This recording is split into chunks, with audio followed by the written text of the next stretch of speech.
9 Oktyabr günü, Türkmen Hava Yolları, Gulluci Germaniyanın Mayunen şehrinden Yorayt uçuşu amalı aşırılır. Bu uçuş bilen Avrupa Birleşigi'nin dürli devletlerinde galan 100 vatandaşımız yurdumuza alınıp gelmir.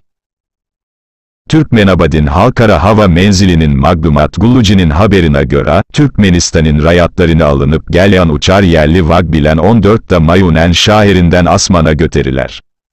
Uçar Aşgabat vakti bilen akşam saat 22'de Türkmenabadin Halkara Hava Menziline gonar. Bu yorayt uçuş bilen yurdumuza gelen rayatlarımızın hemmesi hükmünü 2 haftalık karantin gözekçiliğini geçmeli bolarlar. Türkmen Hava Yolları, Ağustos ayından bari Hindistan, Belarus, Rusya ve Türkiye yeli devletlerden rayatlarımızı alıp geldi.